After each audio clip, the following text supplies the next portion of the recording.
কোনো বেদাতি ব্যক্তির নফল এবং ফরজ দুটো ইবাদতই কবুল হয় না। এটা কি কঠিন ব্যাপার না? এটা কি সহজভাবে নেবেন? তাহলে বিদাতিরা যদি সারা বেদাতি সমস্ত লোক যদি এক জায়গায় হয়, আর যদি ওরা যদি আল্লাহর কাছে ইস্তেসকা সালাত পড়েও, তো আল্লাহ কি কবুল করবে হাদিস অনুযায়ী?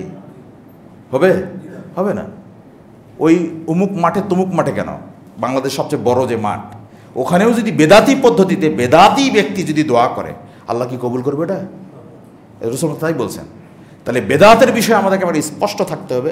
একটা হচ্ছে শিরিকের ব্যাপারে স্পষ্ট থাকতে হবে, একটা হচ্ছে বেদাতের ব্যাপারে স্পষ্ট থাকতে হবে। এই বিষয়ে কোনো কিছু করা যাবে না। এগুলো কিন্তু আযাব গজবের কারণ, মনে থাকবে ইনশাআল্লাহ। আর আজকের আলোচনার মূল বিষয়, আযাব গজবগুলো কেন হচ্ছে। আমি এর আগের দিন যখন এখানে খুতবা দিই, তখনও আপনাদেরকে একটা সংক্ষিপ্ত টাচ দিয়ে গেছিলাম। বলছিলাম যে আসলে যে অতিরিক্ত শীত, অতিরিক্ত গরম, কখনো করোনা মহামারী ইত্যাদিগুলো কেন হচ্ছে, এগুলোর বিষয়ে একটা সংক্ষিপ্ত একটা হাদিস থেকেই আপনাদেরকে বলা যেতে পারে। যে হাদিসে রাসূলুল্লাহ সাল্লাল্লাহু আলাইহি ওয়াসাল্লাম কী বলেছেন সেটা আমরা এক নজরে দেখে নেব। কিন্তু এখন কেন হচ্ছে এগুলো কি আল্লাহ তাআলা আমাদেরকে চাপিয়ে দিচ্ছেন, নাকি এগুলো আমাদের কারণেই হচ্ছে? আল্লাহ তাআলা সূরা রুম 30 নম্বর সূরার 41 নম্বর আয়াতে আল্লাহ তাআলা বলছেন, যহারুল ফাসাদু ফিল বাররি ওয়াল বাহরি বিমা কাসাবাত আইদিন নাস।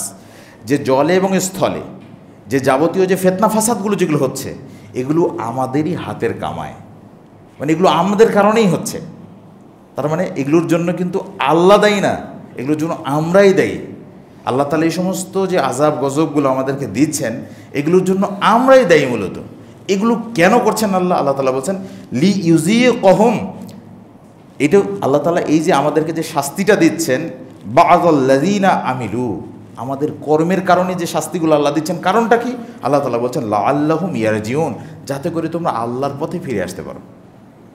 তাহলে এটি কিন্তু মূল উদ্দেশ্য।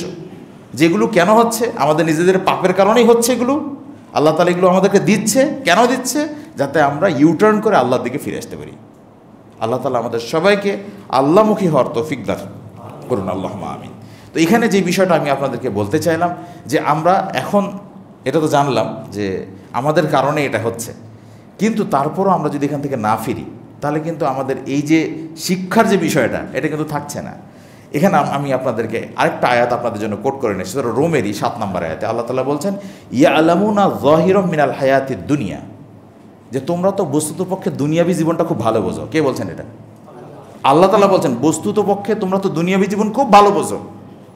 ওহুম আনিল আখিরাতি হুম গাফিলুন, আর যখন আখিরাতের বিষয় সামনে আসে, তখন তুমি উদাসীন হয়ে যাও, ওটাকে আর পাত্তা দিতে চাও না। এটা আল্লাহ বলছেন। বাস্তবতা কি তাই না?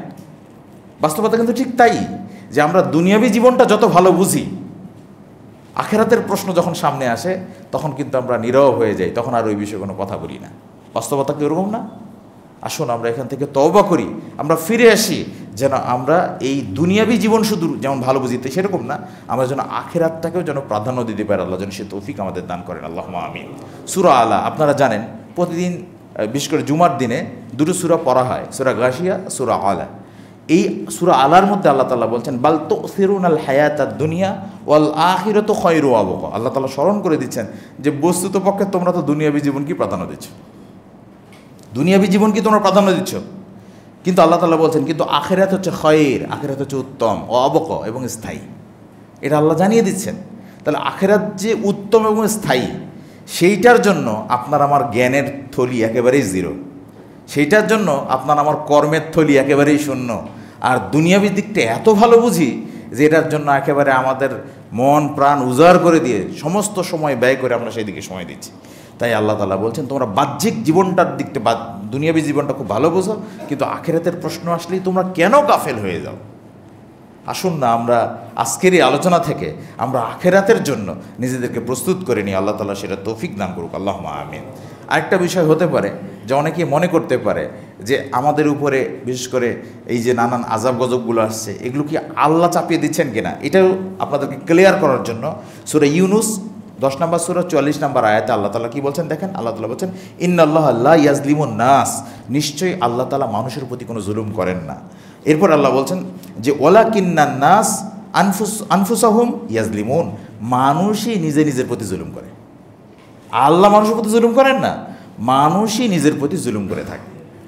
আসুন আমরা এখান থেকে তওবা করি, যেন আমরা এই সমস্ত জুলুম থেকে নিজেদেরকে মুক্ত রেখে আমরা যেন আল্লাহর পথে ফিরে আসতে পারি। আল্লাহ যেন সে তৌফিক আমাদের দান করেন, আল্লাহুম্মা আমিন।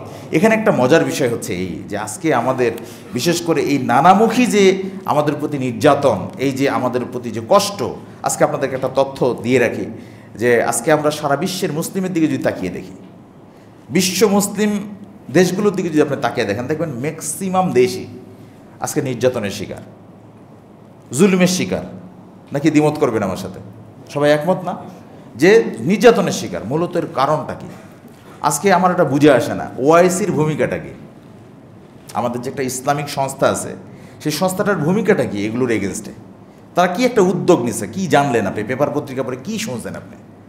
যে ফিলিস্তিনের গাজায় যে সমস্ত মানুষদের ঘরবাড়ি ভেঙে দেওয়া হলো বোমা মেরে, পারমাণবিক বোমা মেরে, বা তাদেরকে হত্যা করা হচ্ছে নির্মমভাবে, তো এগুলোর এগেনস্টে আমাদের মুসলিম বিশ্ব নেতাদের কী এমন বিষয় আপনি জানলেন? পেপার পত্রিকা পড়ে বা টিভিতে দেখে কি শুনলেন আপনি? অ্যাকচুয়ালি আমরা কিন্তু তেমন কোনো কিছু জানতেই পারিনি, বুঝিই নাই যে আসলে কী ভূমিকা তারা রাখছে।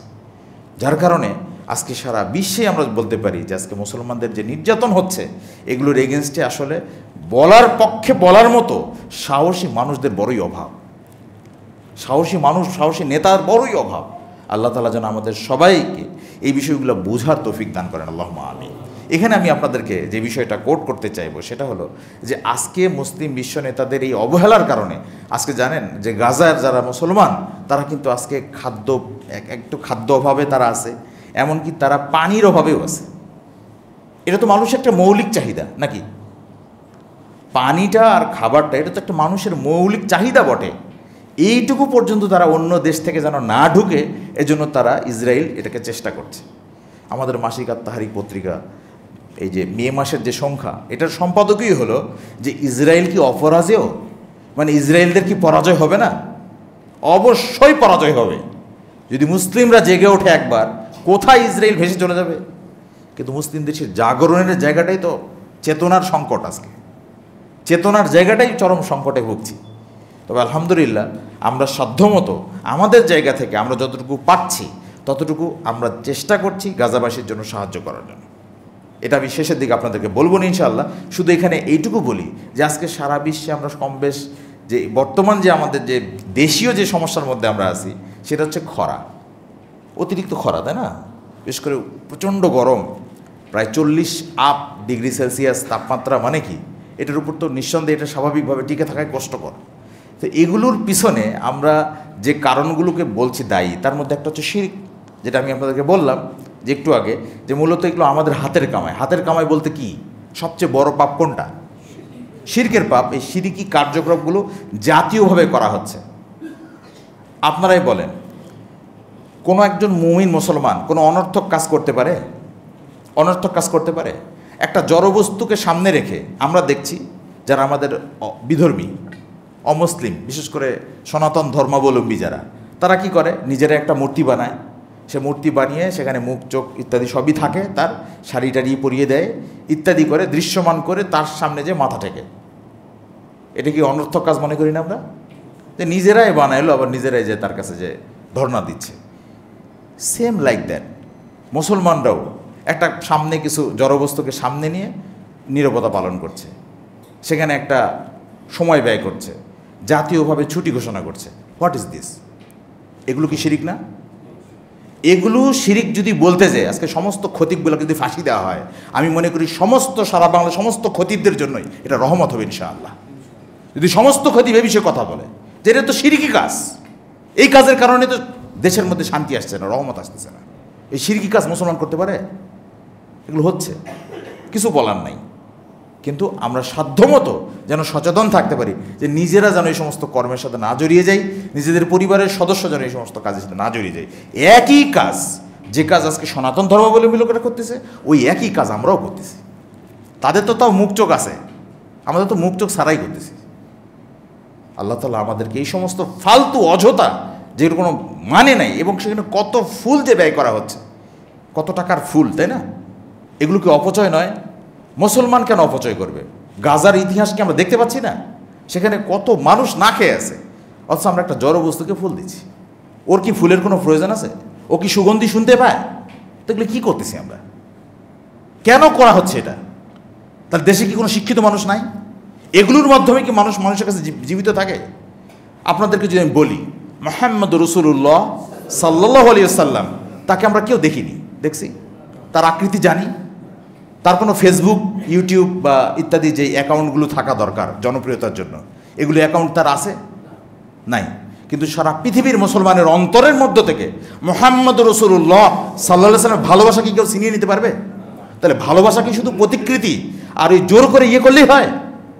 ভালোবাসা হয় অন্তর দিয়ে। যে অন্তর দিয়ে কাউকে ভালোবাসে, অন্তর চিরে দেখার সুযোগ আপনার আমার নাই। ভালোবাসা থাকে অন্তরে। মুহাম্মদ রাসূলুল্লাহ সাল্লাল্লাহু আলাইহি ওয়াসাল্লামকে আমরা ভালোবাসি, এর জন্য কি তার ছবি নির্মাণ করা, তার এগুলো করে কি ভালোবাসা টিকে থাকবে বিষয়টা এরকম? কিন্তু আমাদের সমাজে কিন্তু ঠিক ওইটাই হচ্ছে, উল্টা কাজটা হচ্ছে, যেটা আমাদের জন্য করণীয় নয়। আমাদের ইতিহাস থেকে আমাদের কোনো শিক্ষা নেই। কাজেই আমরা যেন এগুলো বিষয় থেকে যেন ফিরে আসতে পারি। এই কথাটা বলার উদ্দেশ্য হচ্ছে এই যে আজকে আমরা অহেতুক কাজ কেন করছি। এবার আসি ধর্মীয় নেতাদের বিষয়।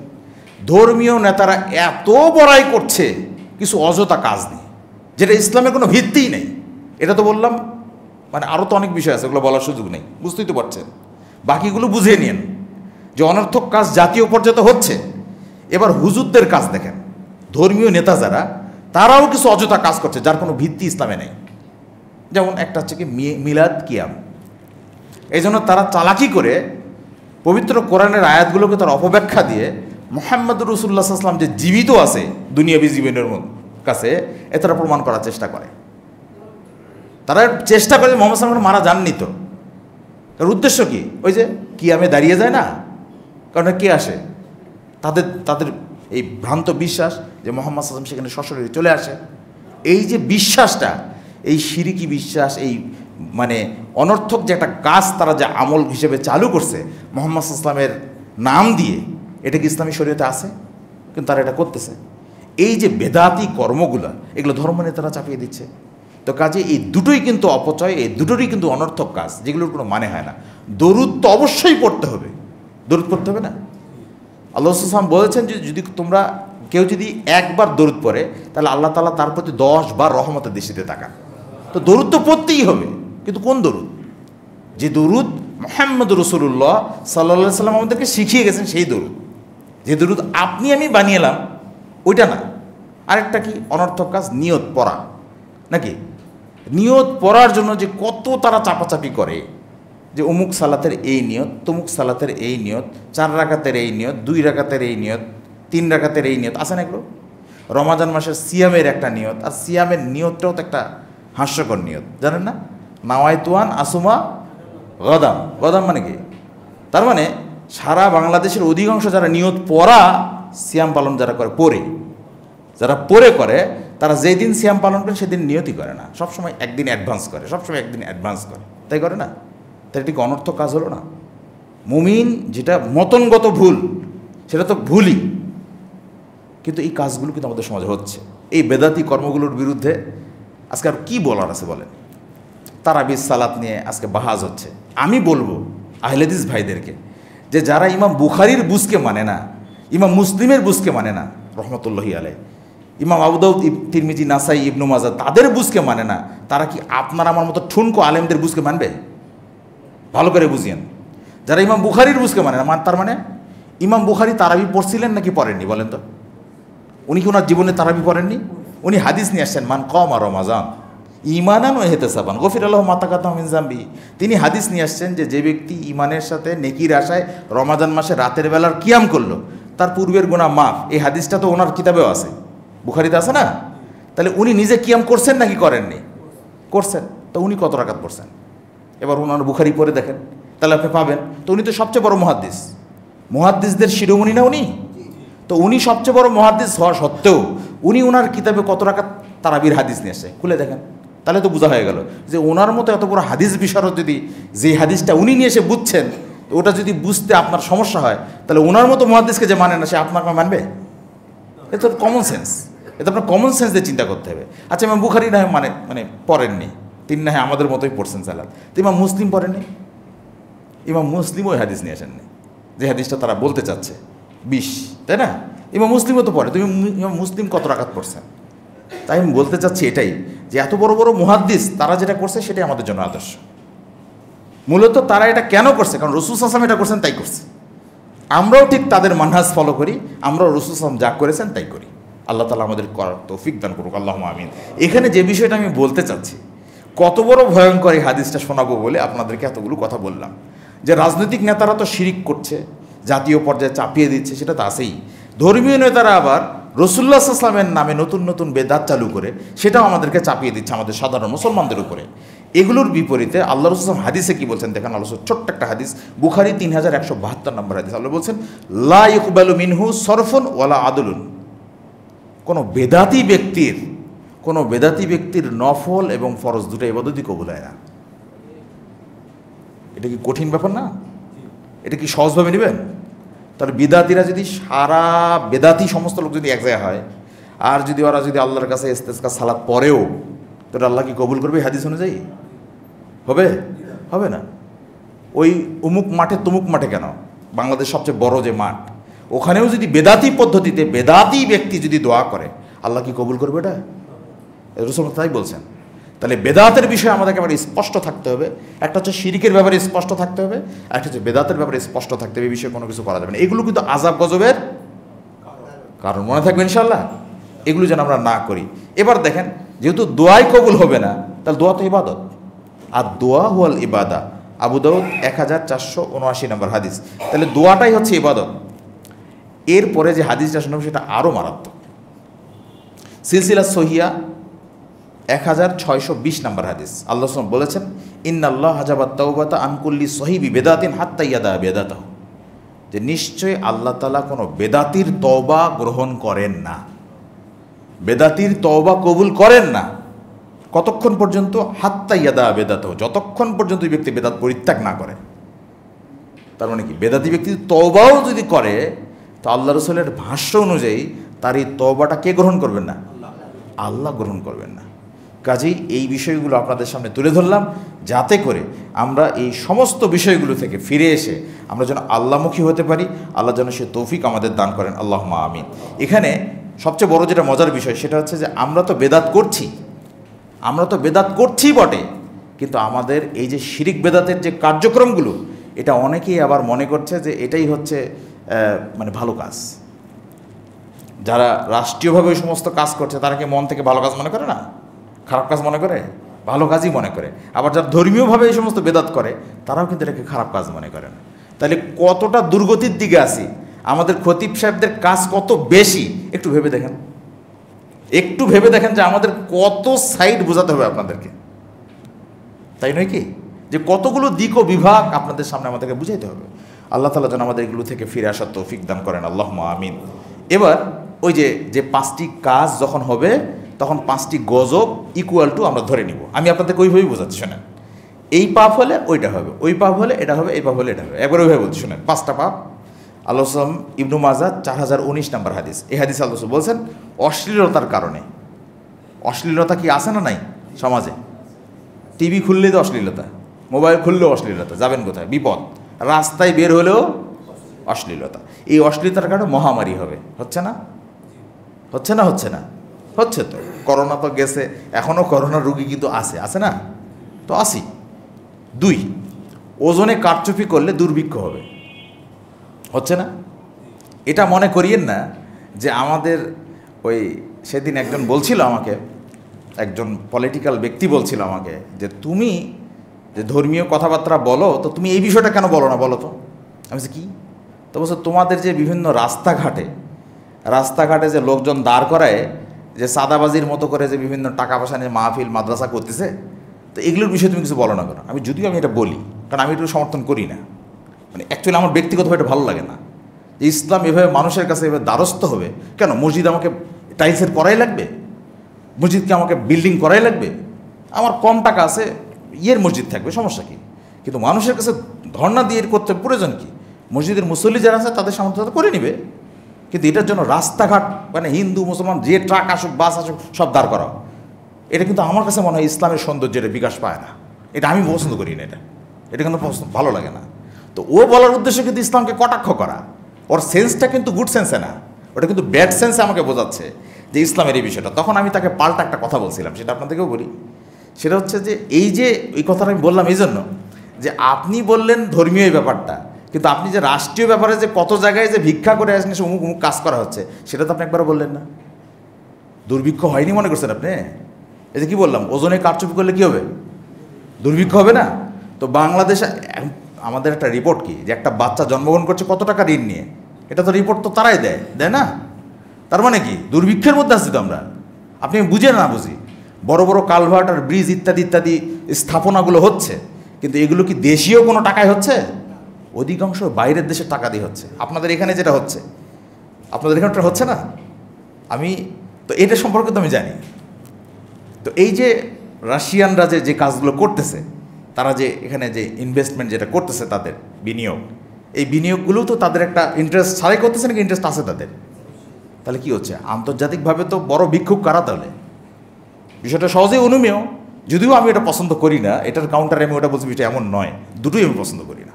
কারণ ইসলামের একটা আলাদা সৌন্দর্য আছে, ইসলামের আদর্শ নিয়ে ইসলাম সেই সৌন্দর্য বিকশিত হবে ইনশাআল্লাহ। এর জন্য টাইলসের মসজিদ করা আর ওই আপনার এসি লাগাইতে হবে এটা জরুরি নয়, মানে পরিষ্কার থাকে, ইমানটা যেন বলিয়ান থাকে, এটাই হচ্ছে ইসলামের দাবি। আল্লাহ তাআলা আমাদেরকে বোঝার তৌফিক দান করুক, আল্লাহুম্মা আমিন। তো এই জন্য দুর্ভিক্ষ হবে। 3 নাম্বার, জাকাত না দিলে, এটা একটা প্রশ্ন। জাকাত না দিলে বৃষ্টিপাত বন্ধ হয়ে যাবে, এটা আরেকটা হাদিসের একটা অংশ। জাকাত না দিলে কি বন্ধ হবে বলেন? বৃষ্টিপাত। এখন বাংলাদেশের মানুষের কাছে সালাতের আলোচনাটা বেশি হয়, তাই না? কিন্তু জাকাত না দিলে যে কত বড় ক্ষতি হয়, আলোচনা একটা হাদিস বলি, মানিউ জাকাতি ইয়াউমাল কিয়ামাতি ফিন্নার, যে ব্যক্তি জাকাত আদায় না করে মারা যাবে সে ব্যক্তি জাহান্নামে যাবে। সহজ না? আর কিছু বলার দরকার আছে আপনার? তার মানে যারা জাকাত খোর, নাকি সুদখোর বলতে তো ভালো লাগে, তো জাকাত খোর না? জাকাত খোরও তো আছে আমাদের মধ্যে, আছে না? তো যারা জাকাত খোর তারা জাহান্নামে যাবে, সোজা কথা। তো কাজেই যারা জাকাত না দিলে আল্লাহ তাআলা বৃষ্টি বর্ষণ বন্ধ করে দেবে। আসুন, আমাদের মধ্যেও যদি এখন কেউ থেকে থাকেন এখানে, যে যাদের জাকাত এখনও আদায় করা হয়নি, দয়া করে আপনার জাকাত আদায় করে দিয়ে দেবেন ইনশাআল্লাহ। তাহলে জাকাত না দিলে বৃষ্টিপাত বন্ধ হয়ে যাবে। যেই পরিস্থিতিটা এখন হচ্ছে, এটারও কারণ আল্লাহ রাসূল সাল্লাল্লাহু আলাইহি ওয়াসাল্লাম আগেই বলে দিয়েছেন। এখানে একটা বিষয়, যে কোনো মুসলিম দেশের সবচেয়ে বেশি আয়ের খাত কোন মাধ্যমে আসে জানেন? এই জাকাতের মাধ্যমে। অথচ এই জাকাতের বিষয়টাই চর্চা নেই, এই জাকাতের বিষয়টাই আমল নেওয়া হচ্ছে না।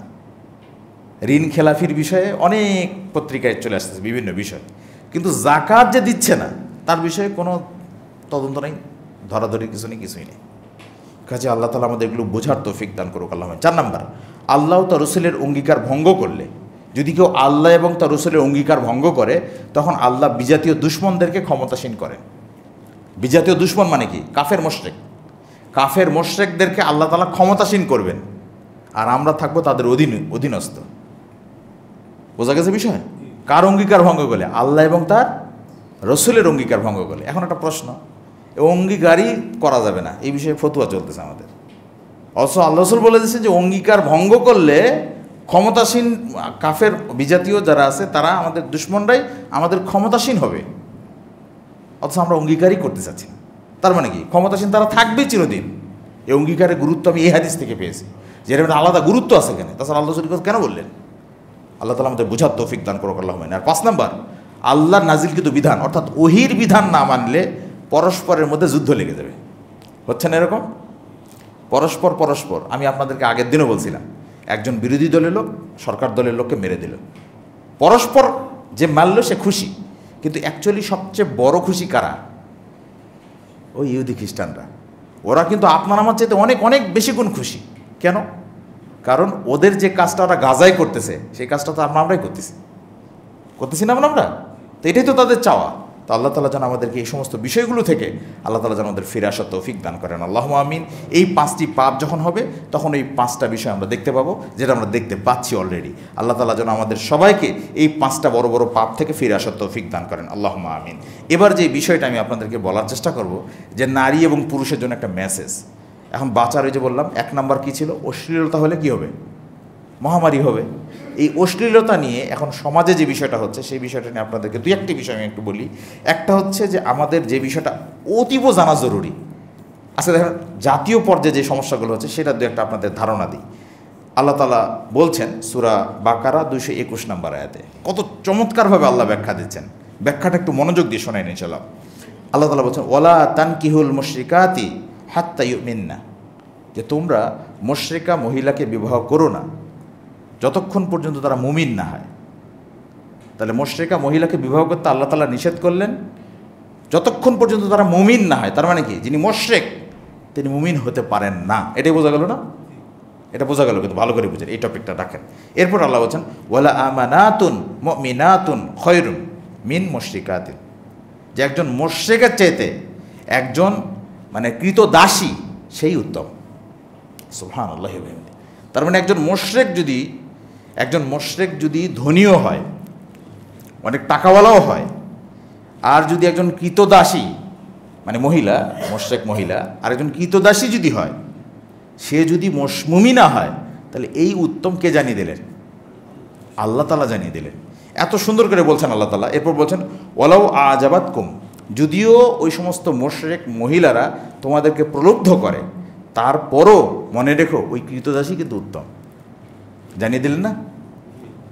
এর বিপরীতটা কি? এর বিপরীত আল্লাহ তাআলা বলছেন যে তোমরা ঠিক তেমনি একইভাবে কোনো মুশরিক পুরুষকেও বিবাহ করো না যতক্ষণ পর্যন্ত মুমিন না হয়। তাহলে মানে কি, এখানেও একই কথাই। কিন্তু আজকে আমাদের কি হচ্ছে সমাজে? আমাদের সমাজে ঠিক এমন হয়ে গেছে, আমাদের যারা মেয়ের বাবা তারা আমরা বিয়ে দিচ্ছি ওই সমস্ত ছেলেদেরকে দেখে, তাদের টাকাওয়ালা বেশি, টাকাওয়ালা মানে ছেলে, তাদেরকে দেখে বিয়ে দিচ্ছি। কিন্তু সে কি শিরিক করে কি না, এই আয়াতের আলোকে আমি একটা মেসেজ দিচ্ছি যে এই আয়াতের আলোকে আল্লাহ তাআলা মেসেজ দিছে যে প্রথমত দেখতে হবে যে আপনি যার সাথে বিবাহ দিচ্ছেন আপনার মেয়ে, সেই ছেলেটাকে শিরিক করে কিনা, এটাকে ক্লিয়ার হওয়া লাগবে। এই আয়াত কিন্তু তার প্রমাণ। এবং আল্লাহ জানিয়ে দিচ্ছেন যে মনে রেখো যে ওই একজন মানে দাসীও উত্তম, একজন দাসও উত্তম ওই মুশরিকা ধনী ব্যক্তির চাইতে। বোঝাতে পারছি কি আমি? এগুলো বিষয়ে আমাদের সমাজে চর্চা নেই, এজন্যই এটা বলা। আর এটা বলার আরেকটা কারণ আছে আমার, সেটা হচ্ছে বর্তমান যারা আমাদের ফিল্ম স্টার নায়ক নায়িকা আছে না, এই নায়ক নায়িকাদের অবস্থাটা কি? কারণ এদের দেখেন, এরা একজন আরেকজন মানে একজন মুমিন মানে মুসলমান ছেলে সে বিয়ে করতেছে একটা অমুসলিম মেয়েকে। এই পেপারে তো আমি প্রায় দেখতেছি, এটা হচ্ছে না? এবং তারা নাকি দুজনেই ধর্ম নাকি পালন করবে, মানে ও ওর ধর্ম পালন করবে, এর ধর্ম পালন করবে। তাহলে এই বিবাহটা কি? এই বিবাহটা কি? পেপার পত্রিকায় প্রতিদিন আসতেছে। জাতীয় পর্যায়ে যে বাহাসগুলো হচ্ছে আমাদের তারাবির সালাত নিয়ে ইত্যাদি ইত্যাদি, কিসের বাহাস? আগে এই বিষয়ে একমত হন আপনি যে বিবাহ অবৈধ, এটা বলেন আগে যে এই সমস্ত যখন নায়ক নায়িকা যারা আছে যারা অমুসলিমকে বিয়ে করছে এই প্রত্যেকের বিবাহ অবৈধ, এটা জোরালোভাবে বলেন আগে আপনি। এই বিষয়ে ফতোয়া দেন আপনি ওই বিষয়ে বারবার কেন আসেন? যে বিষয়ে ইখতিলাফি বিষয়, তো এটা তো কোনো ইখতিলাফ নাই আছে। এই বিষয়ে কি তার সাথে আমাদের কোনো ইখতিলাফ আছে নাকি? তো এই বিষয়ে বলেন আপনি, যেটা হারাম, এই বিবাহই হারাম। তাহলে কি জাতীয় পর্যায়ে সমস্ত হারামকে আমাদের সামনে আরও চমকপ্রদভাবে পেশ করা হচ্ছে। পত্রিকা খুলে দেখেন, আরও চমকপ্রদভাবে পেশ করানো হচ্ছে। এগুলো কি চলতেছে? থাকবেন কোথায়? চুপ। আপনি চুপ থাকার সুযোগ আছে? পরের আয়াতে সূরা নূরের 3 নম্বর আয়াতে আল্লাহ তাআলা বলছেন আয-যানি লা ইয়ানকিহু ইল্লা যানিয়াতান, যে একজন ব্যভিচারী মহিলা, একজন ব্যভিচারিণী, সেও বিয়ে করে ব্যভিচারিণী পুরুষকে, আও মুশরিকাত, এবং অথবা মুশরিকদেরকে। তাহলে এখানে আল্লাহ তাআলা দুই শ্রেণীকে বললেন যে ব্যভিচারী পুরুষ ব্যভিচারী নারীকে বিয়ে করে অথবা মুশরিক নারীকে বিয়ে করে। আবার উল্টাটাও বলছেন পুরুষদের ক্ষেত্রে একই। বলার পর আল্লাহ তাআলা বলছেন অহুরিমা যালিকা আলাল মুমিনিন, আর এটা মুমিনদের জন্য আল্লাহ হারাম করে দিয়েছেন। মুমিনদের জন্য এটা কি? হারাম। ফতোয়া পাওয়া গেল? এই ফতোয়া কে দিলেন? আল্লাহ এই ফতোয়া দিলেন। তাহলে হারাম কাজটা আমাদের জাতীয় পর্যায়ে হচ্ছে না? হচ্ছে না। তাহলে আপনি আমি কিভাবে এই জাতীয় পর্যায়ে হারামগুলো হচ্ছে, এই হারামগুলোর ব্যাপারে আমাদের সমস্ত মাযহাবী ওলামায়ে কেরাম বলেন তারা নীরব। কারণ এই বিষয়ে আমরা একটা সেমিনার করতে পারি না এক জায়গায় বসে? যেগুলো কি শুরু করছে, কি তামাশা শুরু করছে তারা, তা 14 গোষ্ঠী মুসলমান, তারা বাপ মা ওই সমস্ত নায়ক নায়িকাগুলোর কথা বলছে। মুসলমান কিন্তু তারা ইসলামটাকে একটা খেলতামাশা মনে করতেছে। ঈদের সময় শুভেচ্ছা নিবেদন করে তারা। কিসের ঈদের শুভেচ্ছা? মিয়া তুমি তো মুসলমান আছো কিনা এটাই তো আমাদের সিদ্ধান্ত নেওয়ার সুযোগ। যে তুমি কাফের হয়ে গেছো এই বিষয়ে আমাদের সিদ্ধান্ত নেওয়ার সুযোগ আসছে, তাই নাকি বিষয়টা? এ বিষয়ে চুপ থাকার কোনো সুযোগ নেই। কাজে আসুন আমরা যেন সাধ্যমতো এই বিষয়গুলো বোঝার চেষ্টা করি। আল্লাহ তাআলা যেন আমাদের বোঝার তৌফিক দান করেন, আল্লাহুম্মা আমিন। এখানে আমি আপনাদেরকে এই কথাগুলো বললাম এই জন্যই যে আমাদের এখন চরম যে দুর্গতি চলতেছে, এই দুর্গতি থেকে ফিরে আসার জন্য আমাদের কোনো বিকল্প পথ নাই। কতটা সাইড নেবেন? প্রথমে কি বললাম, জাতীয় পর্যায়ে শিরিক হচ্ছে, ধর্মীয় পর্যায়ে বেদাত হচ্ছে। এবার বললাম সাংস্কৃতিক অঙ্গনে যে নোংরা অশ্লীলতা এবং যে হারাম কাজ চলতেছে, তারপরও আপনি কিভাবে আশা করতে পারেন যে দেশে আল্লাহর পক্ষ থেকে রহমত আসবে? আসবে রহমত? এগুলো তো জাতীয় পর্যায়ে হচ্ছে ভাই। আমি তো ব্যক্তি পর্যায়ের পাপগুলো তো বাদই দিলাম, এগুলো তো জাতীয় পর্যায়ে হচ্ছে এবং এগুলোকে উস্কে দেওয়া হচ্ছে। আল্লাহ তাআলা যেন আমাদের সবাইকে এই বিষয়গুলো বুঝে আমল করার তৌফিক দান করেন, আল্লাহুম্মা আমিন। তাহলে এখানকার মূল সমস্যাটা কি? এই যেগুলো যে হচ্ছে, তাহলে মূল কারণটা কি? জাতীয় পর্যায়ে যে ঘটনাটা ঘটতেছে শিরিক, ধর্মীয়ভাবে যে ধরেন বেদাত হচ্ছে এবং সাংস্কৃতিক অঙ্গনে যে হারাম কাজ হচ্ছে, অশ্লীলতা ছড়িয়ে পড়ছে, এর মূল কারণটা কি? কারণ হচ্ছে আমাদের শিক্ষা ব্যবস্থা। কারণ হচ্ছে আমাদের শিক্ষা ব্যবস্থার মধ্যে আখিরাতের যে ভয়াবহতা অর্থাৎ জাহান্নামের যে ভয়াবহতা, এই জিনিসটা নাই, অ্যাবসেন্ট। এটাকে গুরুত্ব দেওয়া হচ্ছে না। জান্নাতের যে নিয়ামতগুলো আছে এগুলোও অ্যাবসেন্ট। ইভেন সঠিক ইসলাম কোনটা, এটাও আমাদের শিক্ষা ব্যবস্থার মধ্যে অনুপস্থিত। কি কথা ঠিক না? যারই ফলশ্রুতিতে আজকে কিন্তু আমাদের এই সমস্যাগুলো হচ্ছে। তাহলে এখন কি আমাদের কিছু করণীয় নাই? সেই করণীয়গুলোই আপনাদের সামনে আমি একটু স্মরণ করে দিই। যে আমি আপনাদেরকে এর আগের দিনও বলছিলাম যে হাদিস ফাউন্ডেশন শিক্ষা বোর্ড, আমাদের একটা শিক্ষা বোর্ড আমরা কায়েম করছি। কেন? যে আমরা দেখছি যে এই শিক্ষা ব্যবস্থায় যদি একটা সন্তান পড়ালেখা করে বেড়ে ওঠে, তাহলে আর তার দ্বারা আর যাই হোক আল্লাহ সম্পর্কে সঠিক যে ধারণা, ইসলাম সম্পর্কে সঠিক যে ধারণা, রাসূলুল্লাহ সাল্লাল্লাহু আলাইহি সাল্লাম সম্পর্কে যে সঠিক ধারণা, এটা তার তৈরি হবে না। হবে? অথচ যদি সে ব্যক্তি মারা যায়, তাকে প্রথমেই 3টা প্রশ্নই করা হবে। এক, তার রব সম্পর্কে মানে আল্লাহ সম্পর্কে; 2, তার দ্বীন সম্পর্কে মানে ইসলাম সম্পর্কে; 3, তার নবী মুহাম্মদ সাল্লাল্লাহু আলাইহি ওয়াসাল্লাম সম্পর্কে। তাহলে 3টা প্রশ্ন তো করাই হবে। তো সেই 3টা প্রশ্ন থেকে বাঁচানোর জন্য অন্তত ছোট্টবেলায় যদি বুনিয়াদী শিক্ষাটা দেওয়া যায়, বড় হয়ে কী করে করুক। কিন্তু ছোটোবেলার শিক্ষাটা তো পাথরে খুদাই করার মতো, তাই না? পাথরে খুদাই করলে যেমন সহজে ওটা মিটে যায় না, আর বড়বেলায় বড় হয়ে লেখাপড়া করাটা ওটা বালুর উপরে লেখার মতো, যে কোনো মানে বাতাসেই এলোমেলো হয়ে যেতে পারে। তো ছোটোবেলার এই শিক্ষাটাকে আমরা চাচ্ছি ছোট্ট ছোট্ট সোনামণিদেরকে এই সঠিক শিক্ষাটা যেন আমরা দিতে পারি। এর জন্য কি বলবো, আর আমাদের যে প্রচলিত যে শিক্ষা ব্যবস্থা, সেখানকার একটা হাস্যকর বিষয় বলি আপনাদেরকে। সেজদা কেন দেওয়া হয়? ভুলের জন্য সেজদা দেওয়া হয় না? যে সালাতে ভুল হলে এই সেজদাটা দিব। আমাদের প্রচলিত যে ফেকার শিক্ষা, এই শিক্ষাটা এমন শিক্ষা যে সালাতে একটা ভুল হয়েছে, তা ভুলের জন্য যে সেজদা দিব ওটাও ভুল। হাস্যকর না? বোঝেননি মনে হয় বিষয়টা। মানে সেজদা কেন দেওয়া হয়? যে সালাতে যদি ভুল হয়ে যায়, যে ভুলগুলোর কারণে সেজদা দিতে হয়, এজন্য সেজদা দিলে কি হয়? আল্লাহ ওটা কাফারা হিসেবে মাফ করে দেবেন। তো আমাদের সমাজে যেটা শিক্ষা দেয় যে সেজদার পদ্ধতি, ওইটাও ভুল, মানে ভুলের উপরে ভুল। তাহলে চিন্তা করেন, ওই ভুল শিক্ষাটার জন্য আমাদেরকে বিপরীতমুখী একটা সহি শিক্ষা দিতে হবে না? এই সহি শিক্ষা দেওয়ার জন্যই আমাদের এই শিক্ষা বোর্ডের অধিভুক্ত এখন প্রায় 150টা শিক্ষা প্রতিষ্ঠান ইতিমধ্যে অধিভুক্ত হয়ে গেছে। আমরা চাই যে আপনাদের ছোট্ট সোনামণিগুলো তারা এই 2 ধারার পড়ালেখাটাকে একত্রিত করে লেখাপড়া করুক। আপনারা কি এটার প্রয়োজনীয়তা মনে করেন? আমি মনে করি যে আপনাদেরকে এটা যদি সহজে বলি, এর আগের দিনও বলছিলাম, আল্লাহ সাল্লাল্লাহু বলছেন যে খয়রুল বিকই আসওয়াকুহা, যে আল্লাহ তাআলা বলছেন যে সর্বোত্তম জায়গা কোনটা? মসজিদ। আর সর্বনিকৃষ্ট জায়গা বাজার। এটা তো আমরা জানি, তাই না? তো এই নিকৃষ্ট জায়গায় যে বাজার, যা বাজার ঘাটে যাদের নেতৃত্ব চলতেছে, এদের কাছে কোন জ্ঞানটা আছে? দুনিয়াবী জ্ঞানটা। ধর্মীয় জ্ঞান অনুপস্থিত না, যার কারণে তারা যখন মসজিদে আসে তখন তারা ইমামতি করে না, করে তারা সবসময় ইমাম সাহেবকে সামনে এগিয়ে দেয়। তো এটার আমরা চাচ্ছি যে এই দুটো ধারাকে যদি আমরা এক না করতে পারি, তাহলে ততক্ষণ পর্যন্ত কিন্তু বিপ্লব ঘটবে না। ঘটবে? সব অঙ্গনে হবে। তো সব অঙ্গনে বিপ্লব ঘটানোর জন্য আমাদের সাধ্যমতো চেষ্টা করতে হবে যেন আমরা এই ছোট্ট ছোট্ট সোনামণিগুলোকে যেন দিনের শিক্ষাটা দিতে পারি। না আপনারা কি মনে করেন? এর জন্য আমাদের প্রত্যেককে এগিয়ে আসতে হবে, প্রত্যেকের জায়গা থেকে। আমাদের যে বই পুস্তকগুলো আছে, আমরা অনেক গবেষণা করে সেগুলো লেখার চেষ্টা করছি। এই বই পুস্তকগুলো এখন থেকে আপনার ছোট্ট ছোট্ট সোনামণিদেরকে আপনারা পড়ান, এগুলো কি বলা আছে সেটা আপনি বিস্তারিত জানতে পারবেন সেখানে। যেমন একটা সংক্ষিপ্ত টাচ দিই আপনাদেরকে, একটা শুধু টাচ দিই। যেমন আমরা এখন শেখাচ্ছি আমাদের ছোট্ট ছোট্ট বাচ্চাদেরকে, যে আগে যেটা শিখছিলাম আমরা ক খতে, এখন আমরা শিখছি কতে কোরআন পড়ো দিনে রাতে, খতে খাবার খাও ডান হাতে। তাহলে এটাকে একটা পরিবর্তনের চেষ্টা না? এই পরিবর্তনটা কেন? যে একটা বাচ্চা যখন ছোটোবেলায় শিখবে যে খাবার খেতে হয় ডান হাতে, আর যদি আপনি পিতা হয়ে যদি বাম হাতে পানি পান করেন, তাহলে ওই সন্তানটাকে আপনাকে ধরিয়ে দেবে না? বলবে না যে আব্বা খাবার তো ডান হাতে খেতে হয়, আমি পড়ছি, এটা আমি পড়া, বলবে না? তাহলে এতে কি আপনি খুশি হবেন না যে আপনাকে একটা আদব শিক্ষা আপনার সন্তানটাই দিচ্ছে, যেটা আপনারই দেওয়া উচিত ছিল সন্তানকে? এরকম শিক্ষার প্রয়োজন আছে না নাই? তো আমরা এই জন্য সাধ্যমতো এই বইগুলো আমরা লেখার চেষ্টা করছি। আমরা ইংরেজি প্যাটার্নও চেঞ্জ করার চেষ্টা করছি, ম্যাথমেটিক্স প্যাটার্নও চেঞ্জ করার চেষ্টা করছি। যে কারণ আপনারা জানেন যে এই প্রত্যেকটা সমস্যা থেকে বেরিয়ে আসার জন্য আমাদের কিন্তু প্রত্যেককেই এই বইগুলোকে মূল্যায়ন করতে হবে, এই শিক্ষা বোর্ডকে মূল্যায়ন করতে হবে এবং সাধ্যমতো প্রত্যেকের জায়গা থেকে এগিয়ে আসতে হবে। আল্লাহ তাআলা যেন আমাদের সবাইকে এই শিক্ষা বোর্ডের গুরুত্ব বুঝে এই প্রচলিত যে শিক্ষা ব্যবস্থা তার বিপরীতে যেন আমরা তাওহীদ রিসালাত আখিরাত ভিত্তিক শিক্ষা ব্যবস্থা যেন চালু করতে পারি, আল্লাহ যেন সে তৌফিক আমাদের দান করেন। আল্লাহুম্মা আমিন। আর এর অগ্রণী ভূমিকা কিন্তু আপনারাই রাখতে পারেন। আল্লাহ তাআলা আমাদের জন্য সবাইকে এই শিক্ষা ব্যবস্থার গুরুত্ব বুঝে প্রচলিত যে শিক্ষা ব্যবস্থা এটার যে মানে কি বলবো যে খারাপ দিকটা থেকে ফিরে এসে ইসলামের যে সঠিক শিক্ষা সেই শিক্ষা ব্যবস্থা যেন ফিরে আসার তৌফিক দান করেন। আল্লাহুম্মা আমিন। আকুলু কওলি হাযা আস্তাগফিরুল্লাহ।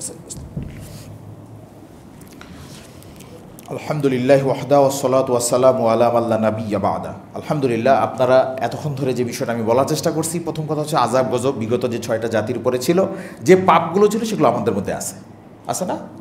আছে। এরপর আমরা বলার চেষ্টা করলাম যে জাতীয় পর্যায়ে কিছু কিছু শিরকি পাপ আমাদের উপরে চাপিয়ে দেওয়া হচ্ছে, ওই যে মূর্তি পূজার মতো। নূহ আলাইহিস সালামের কওমে যেটা ছিল সেই রকম মূর্তি পূজার মতো কিছু পাপ আমাদের চাপিয়ে দেওয়া হচ্ছে। ধর্মীয়ভাবে ধর্মীয় নেতারাও আমাদের উপরে বেদাত চাপিয়ে দিচ্ছেন। শিরকি কিছু কাজ তো আছেই আকিদাগত, কিন্তু আমলগত কিছু বেদাত আমাদের উপরে চাপিয়ে দিচ্ছেন। এমনকি সাংস্কৃতিক অঙ্গনে পর্যন্ত হারাম এবং অশ্লীলতা ছড়িয়ে পড়ছে। তাহলে এখান থেকে পরিত্রাণের পথ কি? সেগুলো তো আমাদের আছেই। এখন আমরা শুধু এইটুকু আপনাদেরকে বলার চেষ্টা করবো যে মুমিন হিসেবে আমাদের এইগুলো বিষয়ে আমরা কি চুপ থাকবো নাকি আমাদের কিছু করণীয় আছে? এই বিষয়ে আমরা আপনাদেরকে সংক্ষিপ্তভাবে 1 নম্বর যে বিষয়টা বলবো যে এখন এগুলো বিষয় যখন হচ্ছে তখন বিশেষ করে যারা জঙ্গিবাদে বিশ্বাসী, যারা চরমপন্থী, তারা কিন্তু এগুলোতে ধর মার কাট বাস মানে এরকম মেজাজে থাকে। এটা কিন্তু তাদের ভুল। আল্লাহ তাআলা এখানে ট্রিটমেন্ট কী দিছে আমাদেরকে, যে যখন কোনো মুসিবত আসবে তখন আমাদের কী করতে হবে? আল্লাহ তাআলা বলছেন ওয়াবাশশিরিস সাবিরিন, তোমরা যারা ধৈর্যশীল তাদেরকে সুসংবাদ দাও। কে বলছেন? আল্লাহ তাআলা বলছেন। সূরা বাকারা 155 156 নম্বর আয়াত আল্লাহ তাআলা বলছেন ওয়াবাশশিরিস সাবিরিন, তোমরা ধৈর্যশীল যারা সবরকারী যারা তাদেরকে সুসংবাদ দাও। আল্লাযিনা ইযা আসাবাতহুম মুসিবাতুন ক্বালু, যখন তাদের সামনে কোনো মুসিবত সামনে আসে তখন তারা বলে ইন্না লিল্লাহি ওয়া ইন্না ইলাইহি রাজিউন, যে সব কিছু আল্লাহর জন্য আর আমরা সবাই আল্লাহর দিকেই ফিরে যাব। এটা তারা বলে। তাহলে প্রথম কাজ কি? আমাদের ধৈর্য ধারণ করতে হবে। এগুলো ক্ষেত্রে আবার অ্যাকশন নেওয়া যাবে না। ধৈর্য ধারণ করে অবশ্যই আমাকে কি করণীয় সেটা করে যেতে হবে, কিন্তু তাদের বিরুদ্ধে অ্যাকশন নিয়ে দেশে অস্থিতিশীল পরিবেশ সৃষ্টি করা, এটাই কিন্তু মনে রাখবেন বিদেশিদের একটা চক্রান্ত। তারা সবসময় নতুন নতুন ইস্যুগুলোকে সামনে দাঁড় করায় দেয় আর মুসলমান দেশগুলোকে জঙ্গি প্রমাণ করার চেষ্টা চালায়। এটা চিরদিনই হয়েছে, কিন্তু এটা আজকেও হবে, আগামী দিনেও ঘটবে। কাজে আমাদের করণীয় হচ্ছে ধৈর্য ধারণ করা। প্রথমত যে কোনো ক্ষেত্রে যেন চরমপন্থী কোনো স্টেপ না নেওয়া। তার মানে কি? শৈথিল্যবাদী হয়ে থাকা, চুপচাপ, মানে চুপচাপ থাকবো, তার মানে যাহাই হোক চুপচাপ থাকবো এরকম বিষয় না। চুপও আবার থাকবো না। আমরা মধ্যমপন্থী, যেখানে কথা বলার সুযোগ আছে অবশ্যই কথা বলবো, যেখানে হাত দিয়ে প্রতিবাদ করার সুযোগ হাত দিয়ে প্রতিবাদ করব, যেখানে হাত দিয়ে মুখ দিয়ে দুটোই পারবো না সেখানে অন্তর দিয়ে ভালোবাসবো, ঘৃণা করব। ক্লিয়ার? এটা আমাদের অন্যায়ের প্রতিবাদ করার 3টা মাধ্যম না? তো 3টা মাধ্যমের যদি প্রথমটাই যদি সবসময় ধরে নেন যে হাত দিয়ে প্রতিবাদ করবেন, তাহলে তো বাকি 2টো মাধ্যম অ্যাবসেন্ট হয়ে গেল, তাই না? আল্লাহ রাসূল কী বলছেন? ফাইল্লাম ইয়াস্তাতি, যদি তুমি না পারো ফাবিলিসানিহি, তাহলে তুমি মুখ দিয়ে প্রতিবাদ করো। ফাইল্লাম ইয়াস্তাতি, যদি ওটাও না পারো ফাবিকলবিহি, তাহলে অন্তর দিয়ে সেটাকে কী করো? ঘৃণা করো। এই 2টো পার্ট আছে তো ইসলামে, আছে না? তো কাজেই যেখানে আমাদের কথা বলার সুযোগ আছে কথা বলবো, যেখানে হাত দিয়ে প্রতিবাদ করার সুযোগ হাত দিয়ে প্রতিবাদ করব। আপনার ছেলে যদি একটা মোশরেকা মহিলাকে যদি পছন্দ করে ফেলে, আপনি কি তাকে পিটাইতে পারবেন না? এখানে আপনি হাত দিয়ে প্রতিবাদ করবেন। এখন অন্যের ছেলেও এই কাজ করে, তা তখন আপনি হাত দিয়ে পিটাবেন? মুখ দিয়ে বলেন, ওর বাবাকে ডেকে বলেন যে এরকম একটা বিষয়, এই মোশরেকা মহিলাকে তুই তোর ছেলেকে বিয়ে দিস না, বলতে পারবেন না? এই মুখ দিয়ে প্রতিবাদ করলেন। আর এমন একটা জায়গায় এমন একটা কাজ করতেছে আপনার, তারা যেতেও পারবেন না, মানে হাত দিয়ে মুখ দিয়ে দূরেই বলতে পারবেন না, তার অন্তর দিয়ে ঘৃণা তো করতে পারবেন। এই যে মাধ্যম, এভাবে আমরা যেন আমাদের সবর করতে পারি। 2 নম্বর হচ্ছে বিপদ থেকে শিক্ষা গ্রহণ করতে হবে। এই যে বিপদগুলো আমাদের সামনে আসতেছে, নানান অতিরিক্ত গরম, অতিরিক্ত ঠান্ডা ইত্যাদি, এগুলো থেকে আমাদের শিক্ষা গ্রহণ করতে হবে। আল্লাহ তাআলা বলছেন ফাতাবিরু ইয়া উলিল আবসর, যে হে চক্ষুমান যারা তোমরা দেখতে পাও, মানে এটা কি অন্তরের চোখ, তাই না? এই চোখ দিয়ে তো সবাই দেখতে পায়, কিন্তু আরেকটা চোখ আছে কিন্তু অন্তর্দৃষ্টি, যেটা সেইটা যারা তোমরা ওই ধরনের যারা ব্যক্তিবর্গ যারা ভিতর দিয়ে দেখতে পাও, তোমরা শিক্ষা গ্রহণ করো, আল্লাহ তাআলা বলছেন। তাহলে এখান থেকে আমাদের শিক্ষা গ্রহণের আছে, সেই শিক্ষাটা কি? লাআল্লাহুম ইয়ারজিউন, যেন আমরা আল্লাহর পথে ফিরে আসতে পারি। সেটা শিক্ষাটা কি? যে এগুলো ঘটতেছে, অতিরিক্ত গরম, অতিরিক্ত শীত, আমরা যেন এগুলো থেকে শিক্ষা গ্রহণ করে কার দিকে ফিরে আসবো?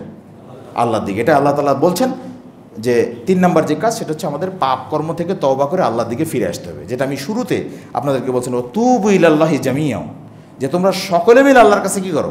তওবা করো। আইয়ুহাল মুমিনিন, হে মুমিনগণ, তোমরা সকলেই মিলে আল্লাহর কাছে তওবা করো, লাআল্লাকুম তুফলিহুন, যাতে করে তোমরা সফল কাম হতে পারো। তাহলে আল্লাহ তাআলা কি বলছেন আমাদের সবাইকে নিয়ে কি বললেন? তওবা করতে বলেন, যেন আমরা সফল কাম হতে পারি। তাহলে আমরা যদি সবাই এখানে তওবা করতে পারি, তাহলে এটাই কিন্তু আমাদের সফলতার মাপকাঠি হবে। 3 নম্বর কাজ মনে থাকবে ইনশাআল্লাহ। তাহলে এখানে একটা পাওয়ারফুল বিষয় আপনাদেরকে বলে দিই।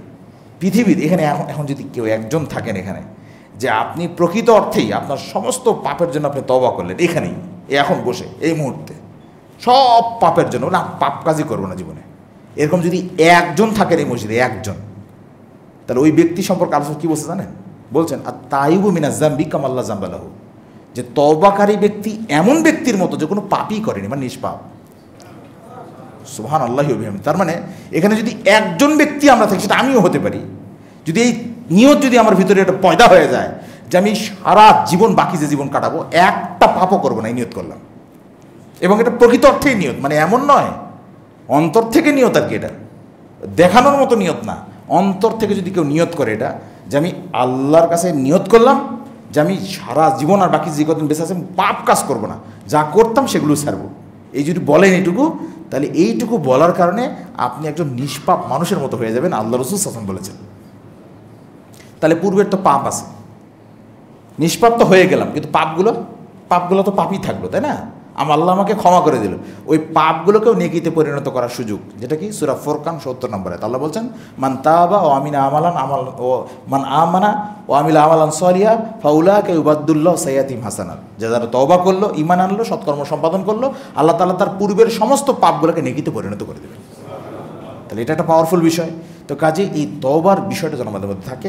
3 নম্বর এই বিষয়টা, একটা হাদিস বলি যেটা আশ্চর্য হবে না, আপনারা বলছেন ওমান হাম্মা বিয়া সাইয়্যাতিন, যদি কোনো ব্যক্তি কোনো খারাপ কাজে নিয়ত করে, ফালাম ইয়ামালহা, এবং সে যদি খারাপ কাজটা না করে, ধরেন খারাপ কাজের একটা নিয়ত করছে কিন্তু খারাপ কাজটা সে করেনি, নিয়ত করছিল খারাপ কাজে কিন্তু খারাপ কাজটা করলো না, তাহলে আল্লাহ রাসূল বলেন কাতাবাল্লাহু লাহু ইনদাহু হাসানাতান কামিলাতান, তাহলে ওই ব্যক্তির জন্য, সে যদিও খারাপ কাজে নিয়ত করছিল কিন্তু যেহেতু খারাপ কাজ সে করলো না, এর জন্য তার জন্য আল্লাহ তাআলা পূর্ণ নেকি দান করেন। মানে নিয়ত করছিল সে খারাপ কাজের, কিন্তু না করার কারণে সে পূর্ণ নেকি পেয়ে যায়। তো কাজে আল্লাহ তাআলা যেন আমাদেরকেও সমস্ত খারাপ কাজ থেকে ফিরে এসে সৎ কাজ করার নিয়ত যেন বেশি বেশি করার তৌফিক দান করেন, আল্লাহুম্মা আমিন। এবার 4 নম্বর যে কাজটা, এটা বলি আমার আলোচনা শেষ। এই বিষয়টা আপনাদেরকে বলছিলাম যে গাজায় যে ঘটনাটা ঘটছে, সেই ঘটনাটার বিষয়ে আপনাদেরকে আমি কিছু টাচ দেওয়ার চেষ্টা করব। বুখারী 7376 নম্বর হাদিস, আল্লাহ বলছেন লা ইয়ারহামুল্লাহ মান লা ইয়ারহামুন নাস, যে আল্লাহ তাআলা ততক্ষণ পর্যন্ত রহম করেন না যতক্ষণ পর্যন্ত মানুষের উপরে রহম করা হয় না।